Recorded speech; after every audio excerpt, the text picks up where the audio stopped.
Sam never liked going to his grandfather's old house. It was big, dark, and full of dust. The wooden floors made strange sounds at night, and the wind always found a way to push through the broken windows. But when his grandfather died, Sam had no choice. He was the only family left, and someone had to clean the house and take care of everything. Sam was 24 years old. He worked at a small bookshop in the town and lived a very quiet life. He had no big dreams and no big plans. He woke up, went to work, came home, ate dinner, and went to sleep. Every day was the same. He did not mind it. In fact, he liked it that way. He did not like surprises, but life had a surprise waiting for him. He arrived at the house on a cold Friday evening. The sky was gray, and the air smelled like rain. He stood in front of the old wooden door and looked up at the house. It was 3 floors tall, with a roof that leaned a little to the left. The garden was full of wild grass and dead flowers. A black cat sat on the fence and watched him with yellow eyes. Sam took a deep breath and pushed the door open. It made a loud sound that echoed through the empty house. Inside, everything looked the same as he remembered from his childhood visits. The same old furniture, the same paintings on the walls, and the same smell of old wood and forgotten things. He put his bag down in the hallway and walked into the living room.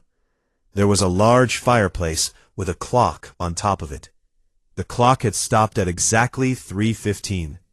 Sam did not know if it was 3 in the afternoon or 3 in the morning. It did not matter. Time had stopped in this house a long time ago. He spent the first 2 days cleaning and sorting through boxes. Most of the things were old clothes, broken tools, and newspapers from many years ago. His grandfather had kept everything.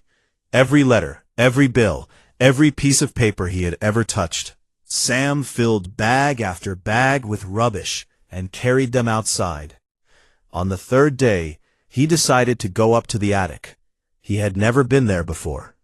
When he was a child, his grandfather always told him the attic was dangerous because the floor was weak. But Sam was not a child anymore, and he needed to check every room. He pulled down the small ladder from the ceiling and climbed up slowly. The attic was dark and hot. He turned on his phone light and looked around. There were more boxes, old furniture covered with white sheets, and a large wooden chest sitting in the corner. Sam walked carefully across the floor. Each step made the wood bend a little under his feet. He reached the chest and kneeled down in front of it. It was made of dark brown wood with metal edges. There was a lock on it, but it was already broken. He lifted the heavy lid and looked inside. There were old books, a pair of glasses, a gold pocket watch, and a leather tube. Sam picked up the leather tube first. It was about 30 centimeters long and felt heavy for its size. He opened one end and looked inside. There was something rolled up in there. He pulled it out carefully. It was a piece of old paper, yellow and soft. He unrolled it slowly, afraid it might break apart in his hands. When he saw what it was, his heart began to beat faster. It was a map. But it was not like any map he had ever seen. It did not show streets or cities. Instead, it showed mountains, rivers, forests, and paths drawn by hand. There were small symbols and numbers written in different places. At the bottom of the map, there was a short message written in his grandfather's handwriting. It said, "For the one who is brave enough to look." Sam sat there on the attic floor for a long time, staring at the map. He did not understand it. He did not know what place it showed, or what the symbols meant. Something deep inside his chest told him this was important. He took the map downstairs and spread it out on the kitchen table. He turned on all the lights and studied every detail. The map showed a mountain range with a path going through it. The path started from a small circle marked with an X and went through a forest, across a river, and up to another circle at the top of one of the mountains. Inside this second circle, there was a drawing of what looked like a door. Sam noticed something else. In the corner of the map, there was a name written very small.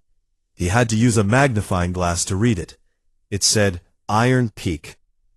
He went to his laptop and searched for Iron Peak. He found it quickly. It was a real place, a small mountain about 200 kilometers north of the town. It was in a wild area where very few people lived. There were old stories about the mountain, stories about miners who had gone there many years ago, looking for gold and silver. Some of them found it. Most of them did not come back. Sam felt a cold feeling in his stomach. He looked at the map again. What had his grandfather been doing with a map to a place like that? His grandfather had been a quiet man, a retired teacher who liked reading books and feeding birds. He was not the kind of man who went on adventures. Or was he? Sam went back to the chest in the attic and looked through the other things more carefully. The old books were about geology, mining, and survival in the wild. The gold pocket watch had words carved on the back. It said, "Remember what waits." Sam sat on the edge of his bed that night and could not sleep. His mind kept going back to the map, the message, and the carved words on the watch. He thought about his simple life at the bookshop. He thought about how every day was the same, and how he had always been fine with that. But now, for the first time, he felt something different. He felt excited, and maybe, just a little bit, he felt brave. He picked up his phone and called his friend Jake. Jake was the opposite of Sam. He loved adventure, danger, and doing stupid things. He was always trying to get Sam to go hiking or camping or rock climbing. Sam always said no, but not this time. Jake answered on the second ring. "Sam, it's midnight. What's wrong?" Sam looked at the map spread out on the bed beside him. "Jake," he said, "how do you feel about taking a trip?" There was a short silence. Then Jake laughed. "Who are you, and what have you done with my friend Sam?" Sam smiled. "I found something. My grandfather left behind. I think he wanted me to find it." "What is it?" Jake asked, suddenly serious. "A map," Sam said. "A map to a place called Iron Peak." "Then," he said, "I will be there in the morning." Sam hung up the phone and looked out the window at the dark sky. The rain had stopped, and a few stars were showing through the clouds. He did not know what was waiting for him at Iron Peak. He did not know if the map was real, or just some old man's dream. But he knew one thing for sure. His quiet life was about to change. Jake arrived the next morning, just as the sun was coming up. He came in his old green truck that was covered in mud and had a crack across the front window. He jumped out with a big smile on his face, wearing hiking boots and a backpack that looked like it was ready for a war. "Show me the map," he said before Sam could even say good morning. They went inside, and Sam spread the map on the kitchen table again. Jake leaned over it, his eyes moving quickly across every line and symbol. He was quiet for a long time, which was unusual for Jake. Jake was never quiet. "This is hand-drawn," Jake said finally. "Whoever made this knew exactly what they were drawing. Look at the detail. The mountain shapes, the river bends, even the trees are marked differently. Pine trees here, thick forest here. This is not a guess. Someone walked this path." "My grandfather," Sam said. Jake looked at him. "The old man who wore sweaters and read poetry? The same one." Jake shook his head slowly. "People always surprise you." He pointed at the X on the map. "This starting point. If Iron Peak is here, then this X would be somewhere near the old mining road. I have driven past that area before. There is nothing there now, just trees and rocks." Sam showed him the books from the chest, the pocket watch, and the message on the map. Jake read everything carefully. When he was finished, he leaned back in his chair and crossed his arms. "We are going," he said. It was not a question. They spent the rest of the day getting ready. Jake was good at this kind of thing. He made a list of everything they would need: food for 5 days, water bottles, a tent, sleeping bags, rope, a first aid kit, matches, a knife, flashlights, and extra batteries. Sam went into town and bought what they did not already have. He spent more money in one afternoon than he usually spent in a month. That evening, they sat in the living room and planned their route. Jake used his phone to look at satellite images of the area around Iron Peak. The mountain was surrounded by thick forest with no roads going near it. The closest they could drive was a small dirt road about 15 kilometers from the base of the mountain. "We will have to walk from there," Jake said. "If the map is right, the whole path is maybe 25 kilometers. But it is through rough land, mountains, rivers, forest. It could take us 2 or 3 days." Sam nodded. He was nervous, but he tried not to show it. He had never done anything like this before. The longest walk he had ever taken was to the supermarket and back. They left early the next morning. Jake drove, while Sam sat in the passenger seat, holding the map in his lap. The road took them north out of town, through small villages and farmland, then into hills covered with dark green trees. The further they went, the fewer houses they saw. After 2 hours, there were no houses at all, just trees, rocks, and the narrow road cutting through the wild land like a scar. They reached the end of the dirt road just before noon. Jake parked the truck under a large tree and they got out. The air was different here. It was colder and thinner, and it smelled like pine and wet earth. The only sounds were birds and the soft movement of wind through the trees. Sam looked at the map and then looked at the land in front of them. He could see the shape of the mountains in the distance. They matched the ones on the map. His grandfather had really been here. "Ready?" Jake asked, pulling on his heavy backpack. Sam took a deep breath. Ready.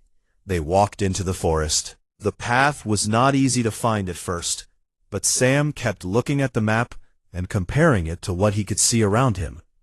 His grandfather had drawn small markers on the map, things like a rock shaped like a bear, a tree split in two by lightning, and a stream that went in a circle. One by one, Sam found these markers in real life. Each time he found one, his excitement grew. By late afternoon, they had walked about 8 kilometers. Sam's legs were burning, and his shoulders hurt from the backpack. Jake was doing better, but even he was breathing hard. The ground had been going uphill for the last hour, and the forest was getting thicker. "Let us stop here for the night," Jake said, pointing to a flat area near a small stream. They set up the tent and made a small fire. Jake cooked beans and rice in a metal pot, while Sam sat on a rock and studied the map by the light of the fire. He noticed something he had not seen before. Next to the river on the map, there was a tiny drawing of what looked like a building. It was so small he had almost missed it. "Jake, look at this," he said. Jake came over and looked. "That looks like a cabin or a shelter of some kind. It is right on our path, near the river crossing." "Do you think it is still there?" Sam asked. "Only one way to find out." That night, Sam lay in the tent and listened to the sounds of the forest. Owls called in the distance. Something small moved through the leaves near the tent. The wind made the trees sing a slow, deep song. Sam had never felt so far from his normal life. He was scared, but he was also alive in a way he had never felt before. He thought about his grandfather. He tried to picture the old man walking through the same forest, carrying a pack, sleeping under the stars. It did not seem possible, but the proof was in his hands. The map was real. Whatever his grandfather had found at the top of Iron Peak, it had been important enough to draw a map and hide it in a chest. They woke up early the next morning and started walking again. The forest became even thicker, and in some places they had to use the knife to cut through bushes and branches. The ground was wet and soft, making every step harder than the last. Around midday, they reached the river. It was wider than Sam had expected, maybe 15 meters across, and the water was moving fast. The sound of it filled the air like a low roar. "We need to find a place to cross," Jake said, looking up and down the river. Sam checked the map. There was a line drawn across the river at a specific point, and next to it, his grandfather had written a single word: stones. They walked along the river for about 10 minutes, until Sam saw it. A line of large flat stones going across the water, spaced about half a meter apart. They were just below the surface, hidden by the fast-moving water. If you did not know they were there, you would never see them. "Your grandfather put these here," Jake said, his voice full of surprise. "He built a crossing." They crossed the river carefully, stepping from stone to stone. The water pushed against their legs, and the stones were slippery, but they made it to the other side without falling. And there, hidden among the trees about 50 meters from the riverbank, they found the building from the map. It was a small wooden cabin, old and covered with green moss. The roof had partly fallen in, and the door was hanging from one hinge, but it was still standing. Sam pushed the door open and stepped inside. The cabin had one room with a wooden table, a chair, and a bed frame with no mattress. On the table, there was an old metal box. Sam opened it with shaking hands. Inside the box, there was a notebook. The cover was stained and worn, but Sam could see his grandfather's name written on the first page. He opened it and began to read. The first line said, "I found it. God help me, I found it. And now I must decide what to do." Sam looked up at Jake. Jake looked back at him. The forest was silent around them, as if even the birds were waiting to hear what came next. Sam turned the page and kept reading. And what he read changed everything he thought he knew about his grandfather, about Iron Peak, and about the strange door drawn on the map at the top of the mountain. Sam sat down on the old wooden chair and read the notebook from the first page to the last. Jake stood behind him, reading over his shoulder. Neither of them spoke for a long time. The only sound was the wind blowing through the broken roof and the distant noise of the river. The notebook was his grandfather's journal. It started 30 years ago, when his grandfather was not an old man at all. He was 52, still strong, still full of energy. He had been a teacher during the week, but on weekends and holidays, he went exploring. He loved the mountains. He loved the wild places where no one else went. One summer, he had gone to Iron Peak alone. He had heard old stories from a man in a village nearby. The man was very old, over 90, and he said that his own grandfather had been a miner who worked on Iron Peak 150 years ago. The miners had been digging for silver when they found something strange deep inside the mountain, a cave that was not natural. The walls were too smooth, the shapes too perfect. It looked like someone or something had carved it. The miners were scared. Most of them left and never came back. But a few of them went deeper. What they found, the old man said, they never told anyone. They sealed the entrance and swore to keep it secret. Over the years, the story became just that, a story. Nobody believed it anymore. But Sam's grandfather believed it. He spent 3 summers searching Iron Peak. He walked every path, climbed every ridge, checked every crack in the rock. And on his 3rd summer, he found it. A narrow opening in the rock face, hidden behind thick bushes and fallen trees, near the top of the mountain. He went inside with a flashlight and a rope. The tunnel went straight into the mountain for about 100 meters, then opened into a large cave. And what he saw there took his breath away. The cave was enormous, as big as a church. The walls were smooth, just like the old story said. But they were not empty. They were covered with carvings, pictures and symbols carved deep into the stone. Some of them looked like animals. Some looked like people. Some looked like nothing he had ever seen before. And in the center of the cave, there was a door. It was not a wooden door or a metal door. It was a stone door, perfectly round, set into the back wall of the cave. It had symbols carved around its edges, different from the ones on the walls. There was no handle, no lock, and no way to open it that his grandfather could find. He spent 2 weeks studying the cave. He drew the carvings, copied the symbols, took measurements, and tried everything he could think of to open the door. Nothing worked. The door did not move even a little bit. In the notebook, his grandfather wrote about his feelings. He was excited, but also afraid. He felt that whatever was behind that door was something very old and very important. He did not think it was treasure in the way most people imagine treasure. He thought it was knowledge, information from a time so far back that history had forgotten it. He thought about telling people, scientists, researchers, the government, but then he stopped himself. He was afraid of what would happen. He was afraid they would come with machines and break the door open without understanding what was inside. He was afraid they would turn the cave into a tourist attraction or a military site. He wanted the door to be opened the right way, by someone who would respect what was behind it. So, he kept the secret. He sealed the entrance again, built the cabin by the river as a rest stop, drew the map, and put everything in the chest in the attic. Then he went home and continued his quiet life as a teacher. The last page of the notebook was different from the rest. The handwriting was shaky, written many years later, probably when his grandfather was very old. It said, "I am running out of time. I never found the way to open the door. But I believe the answer is in the symbols. Someone smarter and braver than me will have to finish what I started. I hope it is someone from my own blood. I hope it is Sam." Sam closed the notebook.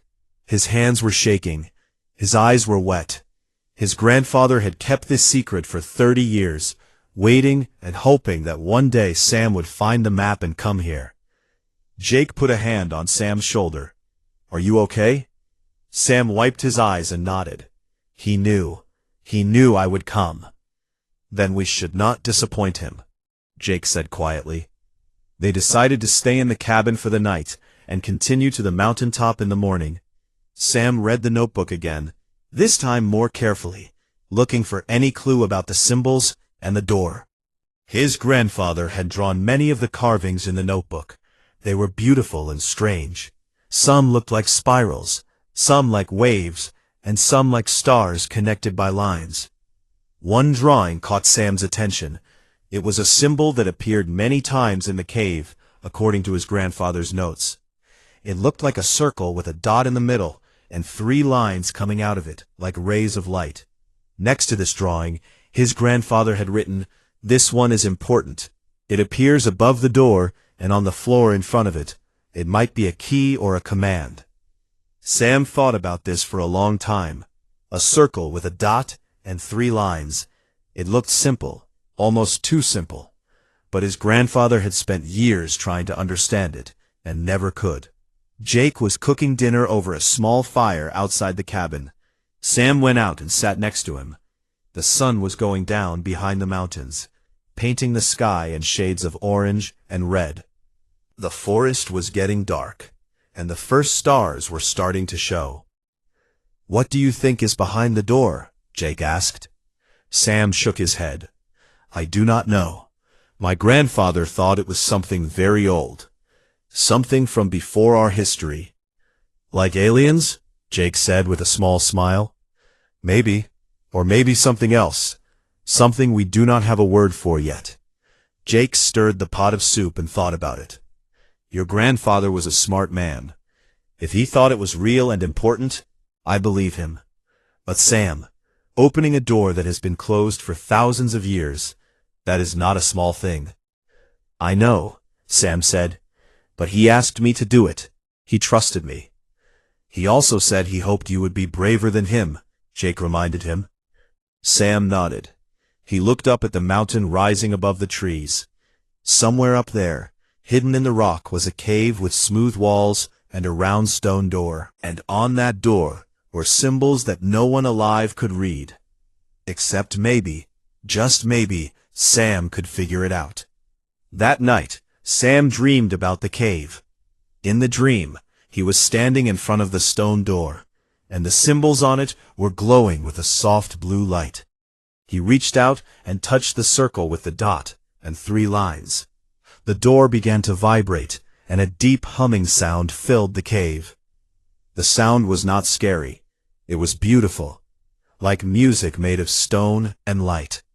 Then the door began to open, slowly, like a flower blooming. Behind it there was a bright white light, so strong that Sam had to cover his eyes. He could feel warmth on his face, like standing close to the sun. And in the light he could see shapes moving.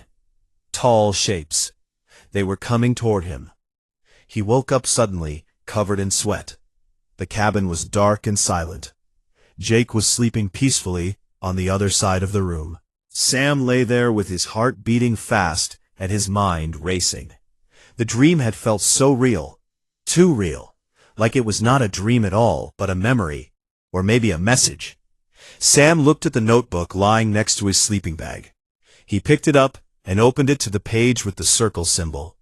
He stared at it in the dim light of early morning coming through the broken window. 3 lines from a circle, like rays of light, like fingers reaching out, like a hand asking to be held. And then, suddenly, Sam understood. The symbol was not a key or a command. It was an invitation. The door was not locked. It was waiting for someone to accept the invitation and step forward. Sam put the notebook down and closed his eyes. Tomorrow they would climb to the top of Iron Peak. Tomorrow they would find the cave. And tomorrow Sam would stand in front of the stone door and answer an invitation that had been waiting for thousands of years. He was terrified, but he was also ready. The climb to the top of Iron Peak was the hardest thing Sam had ever done in his life. The path went almost straight up, through thick forest, over loose rocks, and along narrow edges where one wrong step could mean a very long fall. His legs burned, his lungs ached, and his backpack felt like it was full of stones. But he did not stop. Not once. Jake was in front, cutting through branches and testing the ground before each step. He moved like someone who had done this 100 times before, because he had. For Jake, this was fun. For Sam, it was survival. They started at sunrise and climbed for 6 hours without a long break. They drank water, ate energy bars, and kept moving. The map showed them exactly where to go. Every turn, every landmark, every tricky spot was marked. Sam's grandfather had made the path as clear as possible for whoever would follow. By early afternoon, the trees began to thin out. The ground became more rock than dirt, and the air was noticeably colder. Sam could see clouds moving below them, which was a strange and beautiful sight. He had never been this high up before. "We are close," Jake said, checking the map. "The entrance should be somewhere along this rock face." They were standing at the base of a massive wall of gray stone that stretched up another 100 meters to the peak of the mountain. The wall was rough and cracked, covered in places with moss and small plants growing out of the gaps. It looked like any other mountain wall. There was nothing special about it. But the map said otherwise. Sam looked at the map carefully. His grandfather had drawn a group of 3 trees near the entrance, shaped like a triangle. Sam looked around and found them almost immediately. 3 old pine trees standing in a perfect triangle shape, about 20 meters to their left. They walked to the trees and looked at the rock wall behind them.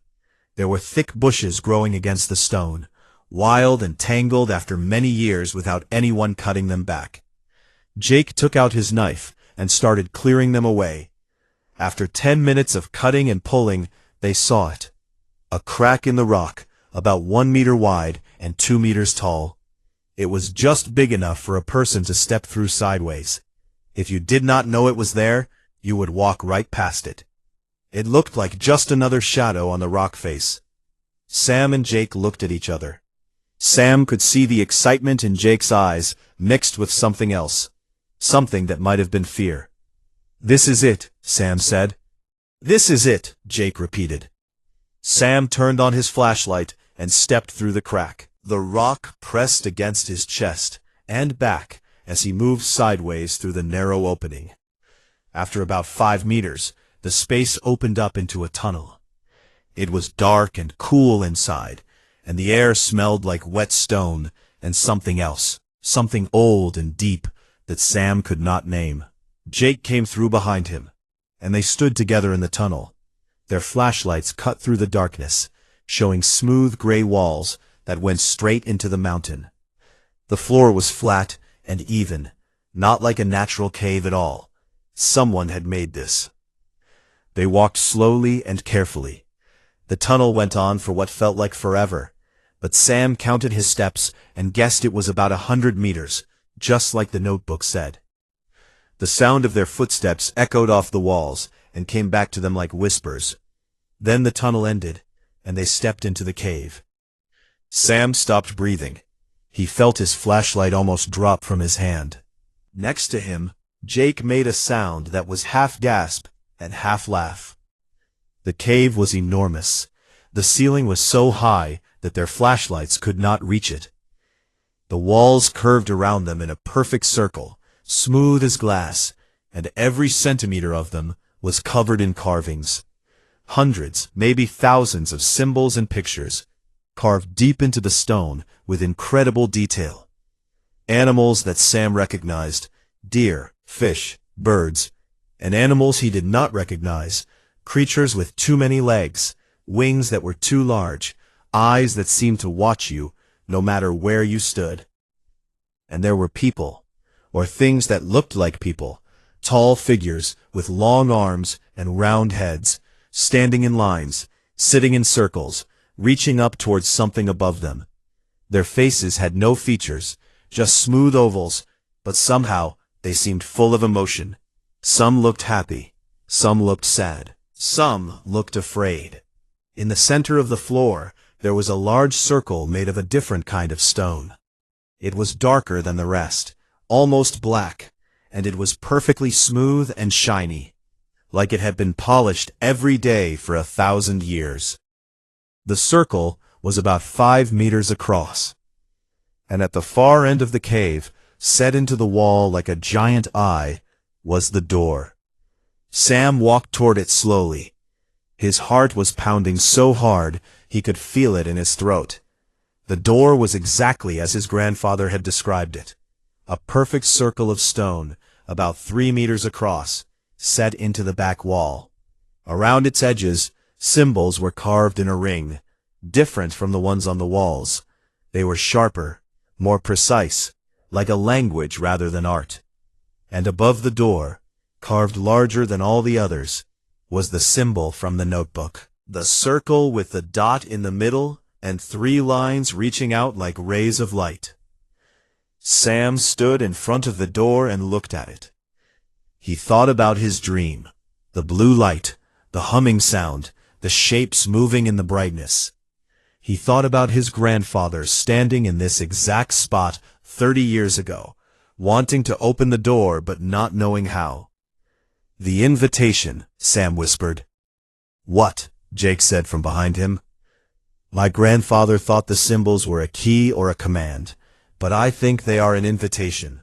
The door is not locked. It is waiting for someone to accept." Jake looked uncertain. "Accept how?" Sam looked at the floor in front of the door. Just as the notebook said, the same symbol, the circle with 3 lines, was carved into the black stone circle on the floor. It was right in the center, directly in front of the door.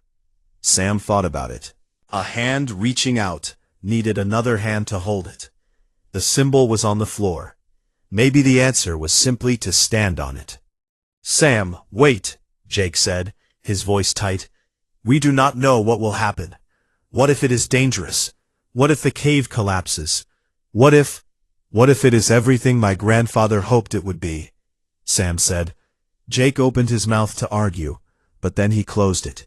He looked at Sam's face and saw something there that he had never seen before. It was not fear, and it was not excitement. It was certainty. Sam was sure about this in a way he had never been sure about anything in his life. "At least, let me stand back by the tunnel entrance," Jake said. If something goes wrong, one of us needs to get out and tell people." Jake walked back to the tunnel and stood at the edge of the cave, his flashlight pointed at Sam. Sam stood alone in the middle of that enormous cave, surrounded by thousands of carvings made by hands that had turned to dust long before history began. He looked up at the symbol above the door. He looked down at the symbol on the floor. Then he stepped onto it. For a moment, nothing happened. The cave was silent. Sam's flashlight flickered once, twice, and then went out. Jake's flashlight went out too. They were in complete darkness. "Sam!" Jake shouted. "I am fine," Sam called back. "Just stay there." Then the humming started, low and deep, like the mountain itself was breathing. Sam could feel it in his bones, in his teeth, in the center of his chest. The black stone under his feet began to warm up. Not hot, but warm, like skin. And then the symbols started to glow, one by one, like stars appearing in a night sky. The carvings on the walls began to shine with a soft blue light. First the ones closest to the door, then spreading outward in waves, until the entire cave was lit up in a beautiful, impossible blue. The carvings seemed to move in the light, like they were alive. The animals ran, the figures danced, and the strange creatures spread their wings. Sam stood in the center of it all, bathed in blue light, his shadow stretching behind him like a giant. He was shaking, but he was not afraid. The humming had become music, a sound so beautiful and so sad that tears rolled down his face without him even knowing it. Then the door began to move. It did not slide or swing. It turned. Like a wheel, it rotated slowly, and as it turned, the ring of symbols around it moved with it. There was a deep grinding sound of stone on stone, a sound that had not been heard for thousands of years. And behind the door, just like in his dream, there was light, white and warm and bright. It poured out of the opening like water, filling the cave, pushing back the blue glow, turning everything to gold. Sam stood there, looking into the light. He could feel it on his face, warm and gentle. And in the light, far away but coming closer, he could see shapes, tall shapes, moving slowly, reaching out. The invitation had been accepted, and now the door was open. The light was so bright that Sam had to close his eyes. He raised his hand to block it, but it came from everywhere, above, below, and from every direction. It moved through his fingers, through his skin, through his clothes. It was not just light. It was something more. It carried warmth and sound and feeling, like standing inside a living heartbeat. Then slowly, the brightness became softer. Sam opened his eyes, one at a time, and what he saw made him forget to breathe. He was no longer standing in the cave, or maybe he was, but the cave had changed. The walls were gone, and in their place was a space so large that it had no end. The ground under his feet was smooth and white, like polished milk.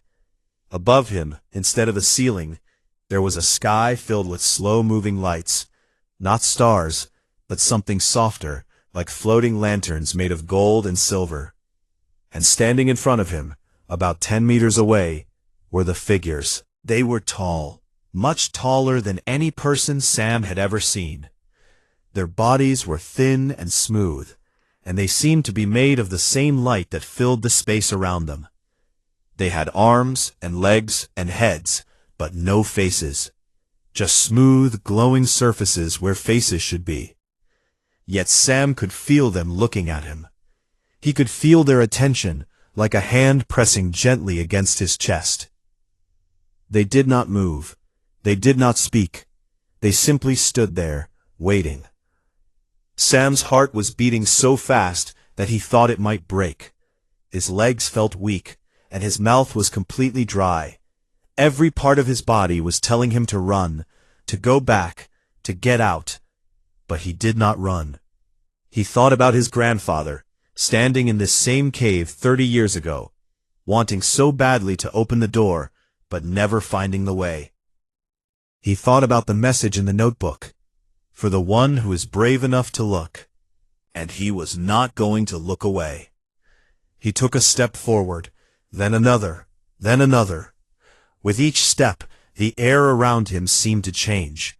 It became warmer, thicker, like walking through water made of light. The floating lanterns above him moved closer, and he could hear something. Not the humming from before, but something different. Voices, hundreds of them, maybe thousands, speaking in a language he did not understand. They were soft and gentle, like a river of whispers flowing around him. When he was 5 meters from the figures, he stopped. The middle figure moved for the first time. It raised one long arm and held out its hand, palm up. The gesture was simple and clear. It was the same gesture a mother makes when she reaches for a child. It was the same gesture a friend makes when they help you stand up after you fall. He raised his own hand and placed it on the figure's palm. The moment their hands touched, everything changed. The whispering voices became clear, not in words, but in feelings and images that poured into Sam's mind like a river breaking through a wall. He saw things he could not fully understand, but he could feel their meaning. He saw the Earth millions of years ago, not as it is now, but young and wild and covered with oceans. He saw creatures rising from the water, growing, changing, becoming something new. He saw forests so thick that the sun could not reach the ground. He saw mountains being born, pushing up from the earth like fists. And he saw them, the figures. They were here long before people. They were not from another planet. They were from this one. They were part of the earth, as old as the rocks and the water and the sky. They had lived and grown and built things that the world would later forget. They had carved the cave, made the door, and created the symbols. They had left a message for whoever would come after them. The message was simple. It said, "We were here, we learned, we grew, and then our time ended, as all time ends. But what we learned does not have to end with us. It is inside this place, waiting for you." Sam saw what they had learned.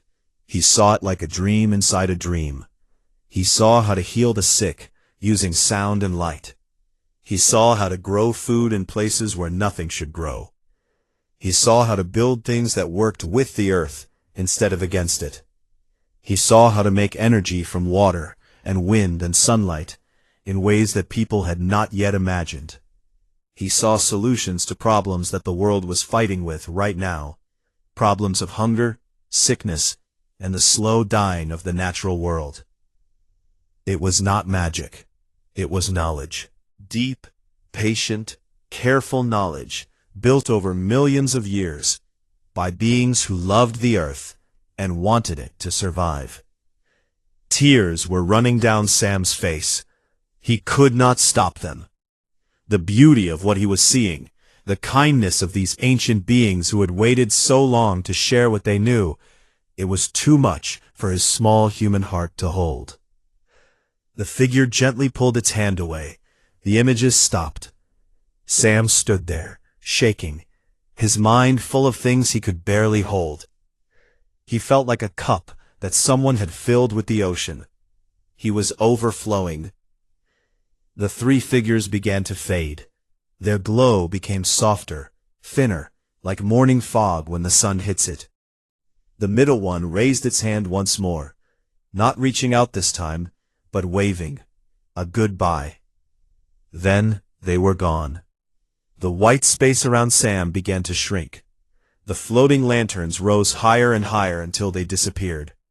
The smooth white ground under his feet became dark stone again. The walls of the cave came back, and the blue glow of the carvings returned. Sam was standing in the cave again, on the black circle, in front of the door. But the door was different now. It was still open, but the light behind it was fading. and on the walls, new carvings were appearing. They were drawing themselves into the stone as Sam watched, line by line, symbol by symbol. They were the things he had just seen, the knowledge, the solutions, everything the figures had shown him was being carved into the walls of the cave in a language of symbols and pictures. It took about an hour. Sam stood and watched every second of it. When it was done, the walls were covered with new carvings, layered over the old ones, but clear and sharp. The door behind him slowly closed, turning back to its original position with a deep, final sound. The blue glow faded, and the cave went dark. Sam turned on his flashlight. His hands were still shaking. He walked back toward the tunnel entrance, where Jake was sitting on the floor, his face white as paper. "What happened?" Jake whispered. "The lights, the sound, the shaking. I thought the mountain was going to fall on us." Sam sat down next to him. He did not know where to start. He did not know how to explain something that was bigger than any words he knew. "They showed me things," Sam said finally. "They showed me everything." He told Jake what he had seen. All of it. Jake listened without interrupting, his eyes growing wider with every sentence. When Sam finished, Jake sat quietly for a long time. "And the knowledge is on the walls now?" Jake asked. "All of it?" "All of it," Sam said, "carved into the stone. Anyone who comes here can see it. Anyone who studies the symbols can learn what they knew." Jake shook his head slowly. "This will change the world, Sam." Sam nodded. "I know, and that is why we have to be careful. My grandfather was right to worry. If the wrong people find out about this, they will take it, control it, use it for themselves. We need to do this the right way." They sat in the cave for another hour, resting and thinking. Sam took photographs of every wall, every new carving, every symbol. He filled his phone with hundreds of pictures. Jake did the same. They made notes, drew diagrams, and wrote down everything Sam could remember from the vision. Then they packed up and began the long walk back down the mountain. The trip back took 2 days. They walked mostly in silence, each of them lost in their own thoughts. When they reached the truck, Sam looked back at the mountain one last time. Iron Peak stood tall and quiet against the blue sky, keeping its secrets as it had done for a very long time.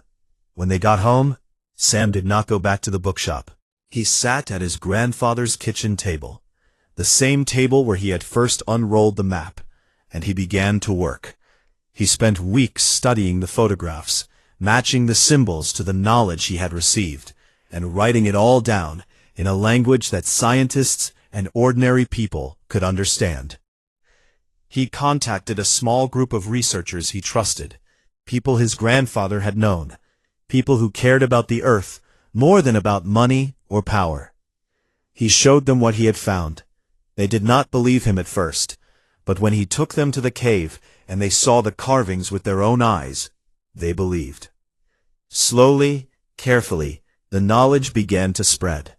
Not through governments or big companies, but through small groups of honest people who wanted to help. A new way to clean water appeared in a village in Africa. A new method of growing food was tested in dry lands in Asia. A new kind of medicine was studied in a hospital in South America. None of it was announced on the news. None of it came with a famous name attached. It simply appeared, like seeds planted in the ground, growing quietly in the dark. Sam never became famous. He never wanted to. He went back to his quiet life, but it was not the same quiet life as before.